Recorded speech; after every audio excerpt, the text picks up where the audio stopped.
We're getting so close to 2026, and I just wanted to let you know how I am preparing my energy body for a scrumptious life in 2026.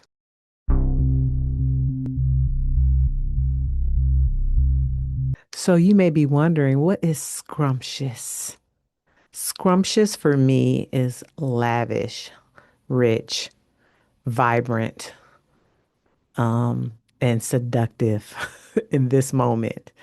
That's what scrumptious feels like for me in this moment. I want my life for 2026 to just feel so delicious that I'm so appealing and so yum, yum, yum energy. That's what I'm looking to have and to experience and to see throughout the world. And why did I choose scrumptious? I think that's going to be my word for 2026 as well because it makes me feel good in right now in this moment. I don't know yet, but that may be my word. But how am I going to be preparing myself for this? So there's going to be four things. One, two, three, four. Four things that I'm going to be doing that Spirit has led me to do for attracting and expanding my energy body or my nervous system or my internal being, my higher self, and just connecting all those things, all the language that we utilize for that responds to us, to our soul, which is for me, the soul is a self-evolving life force. That's my acronym. And so that is, how do I want to say it? That's going to be my main purpose because I know with this horse energy, this fire energy, I am ready to just take my business on a whole nother level. I want to take my personal relationship with God and my intuition on a whole nother level. So if you've seen it, been following me and you've been listening to me through the past videos, you know that this is like my third spiritual awakening, so to speak. So this is number three. I've had, let me just, I'm gonna go back for a little journey. So my first spiritual awakening was probably before I turned 18, like when I was very young, when I realized I did not want to be here because this is not the place to be. And I wanted to, let's just say, not be here at a young age. And when I had a relationship with God, that was so internal and so deep that the absence of being with spirit made me sad, my soul sad, I guess. And then so something happened, yada, yada, yada.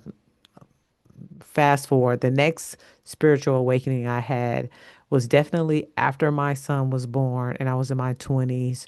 And I started doing a lot of more deep diving into um, tarot reading, I Ching, astrology, just a lot of the esoteric divinations and stuff like that that really brought in a lot of information. And that's because, my mother had a lot of intuitive psychic things. I guess I just say it that way. She was very intuitive. Um, and my grandmother was too, but I always saw it as like, how do you, there was a, how some people say that there's always a price to pay for certain gifts or a price to pay for anything because there's a polarities in life, but that's no here nor there. So in my 20s, I had this spiritual awakening. And then I met my husband and we had a child, but then he was more Christian. And so then I kind of put my spirituality away and I just went heavy in on Christianity, but in the faith healing, right? So laying on hands, speaking in tongues, just the faith movement back in the 90s.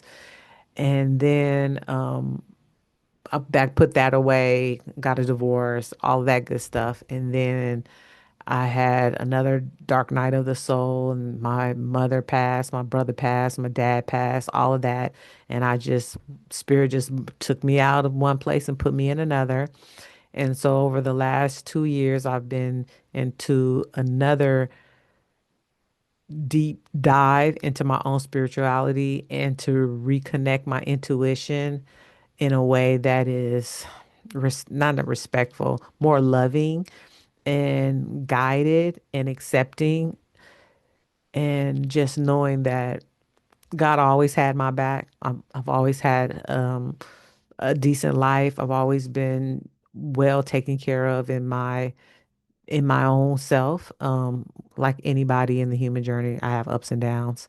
So all of that to say, here's my four. It's going to be real quick and real simple. So the first one is always maintaining prayer with God in one shape or form or another. And what that prayer means is just conversation with God. You can say it's prayer. I can also say scripting. I can also say channeling.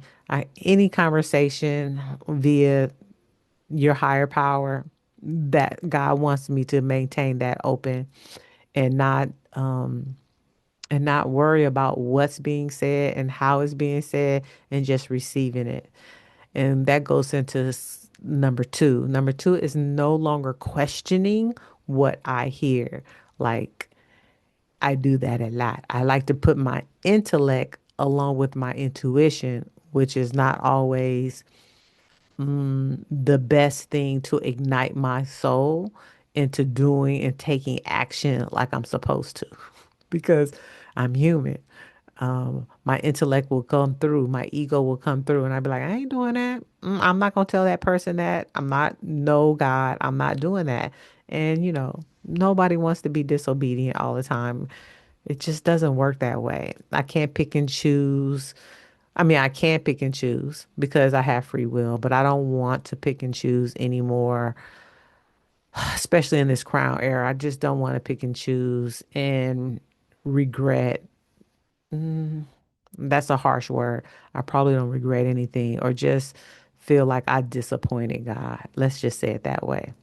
That I disappointed my higher self, that I disappointed my mother, my guardian angels and my spirit guides and everybody on the other side that is not in a 3D, or even I disappointed that other person or entity or whatever. Whatever. I just don't want to disappoint anybody. I don't like disappointment. I don't even like disappointing myself. So, and then number three is number three is what does spirit say? Number three is, oh, be ready to say goodbye. And so I had a question, not questioning God, but I wanted clarity. So I was like, what's the difference between releasing and saying goodbye, and what that energy feels like in my body? So one is internal, one is external, as Spirit was telling me. So releasing is allowing something to move through me and out of me internally, energy body wise. But saying goodbye is external. And saying goodbye is almost semi-permanent. I mean, I can always bring in something that I said goodbye,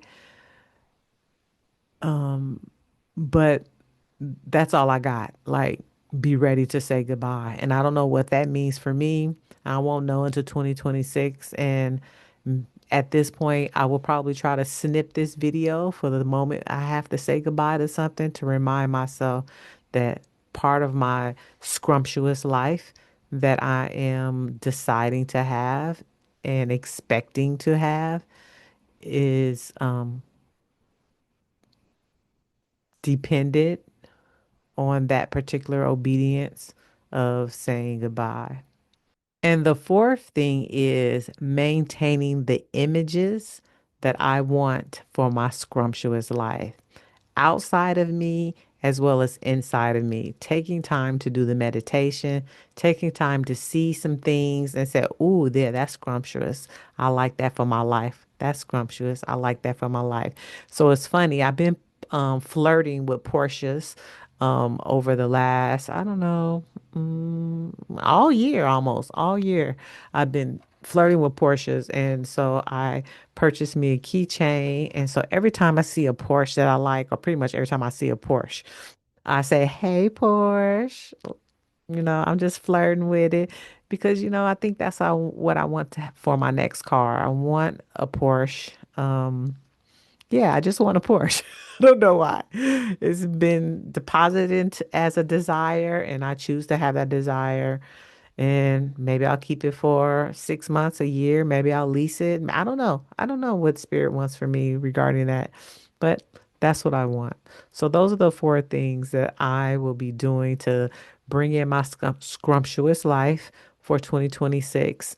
And while I was doing my scripting for that, I was doing my morning pages or afternoon pages or just writing.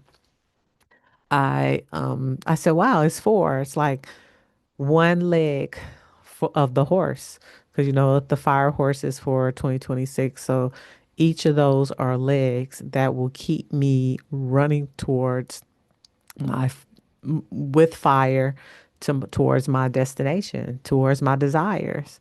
And I said, okay, okay. So I definitely would be posting these around on my giant stickies that I have around my room to maintain my stability and mindset for those days where I just want to be like, I don't want to do this anymore, and bring myself into that. So, all of that, you guys, I want to know, where are you? Are you preparing for 2026?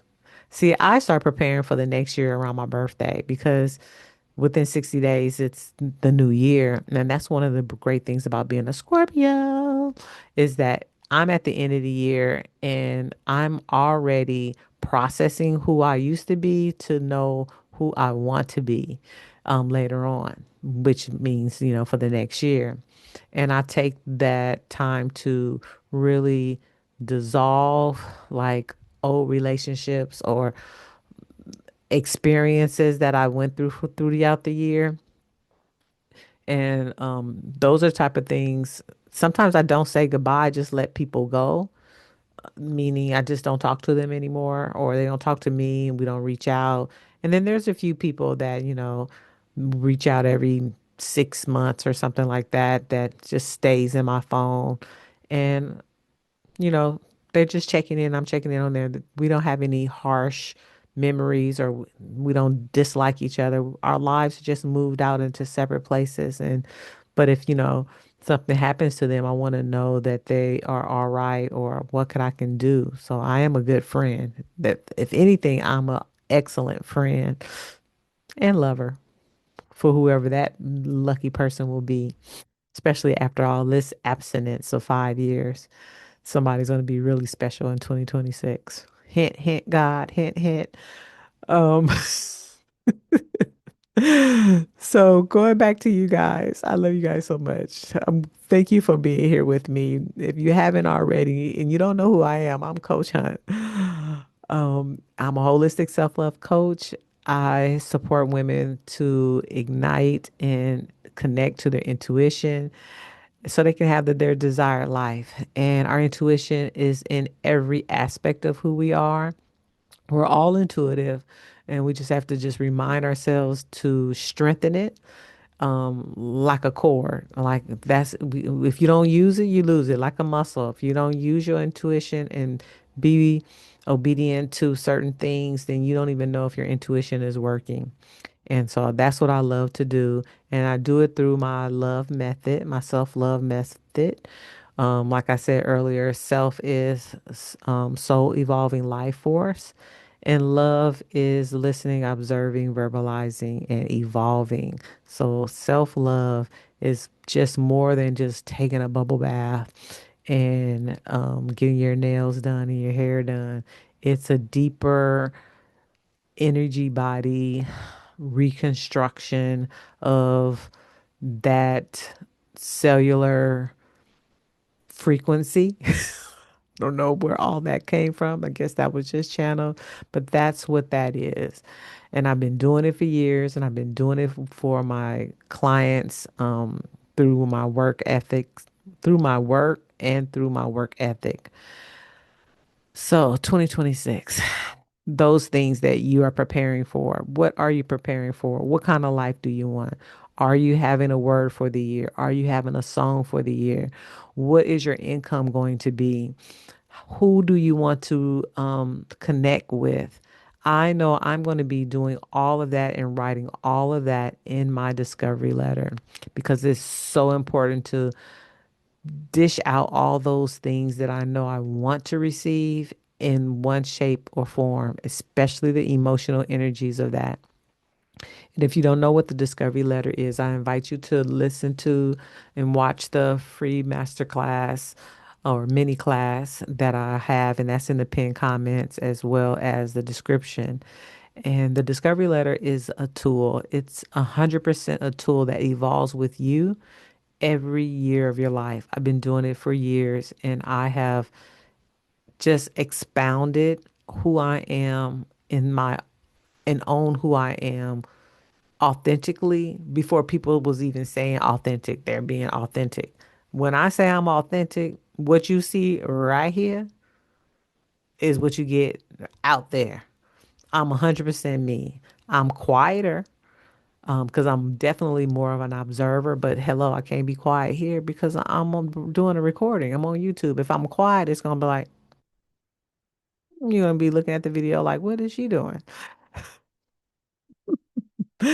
But if you're interested in how I coach and my own personal tools that I use, that information is there. But yes, these four components will shift and change my life. And I look forward to seeing 2026 evolve and unfold into all the beautiful layers of who I am.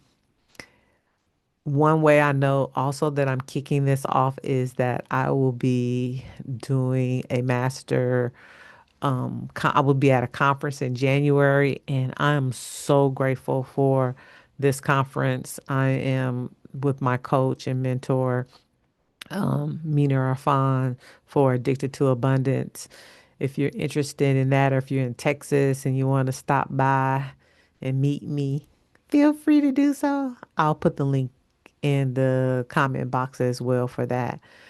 Um, and if you have any questions, come on, put them in the comments. Do you have any concerns? Do you have any clarity? And if you are willing to think about your four, how will your horse stand on their four legs for you to have the life and the dreams that you want for 2026? You can have more than four. It just so happens that Spirit gave me four, and I can just see Spirit building the horse.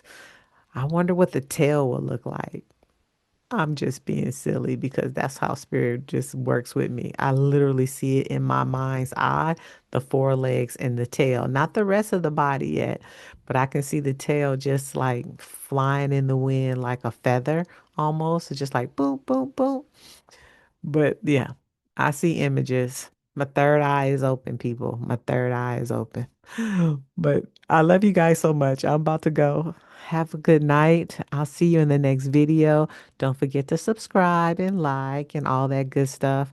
I expect to be monetized in January. Hey, if I believe in miracles, it could happen in 2026, but I mean 2026. It can happen in 2025, but in January I would like to be monetized. So I need you to share this video. I need you to subscribe. I need you to like. I love you so much for doing it. Have a blessed day. It's Coach Hunt, and I love you so much, and I have your greatest interests at heart. Bye.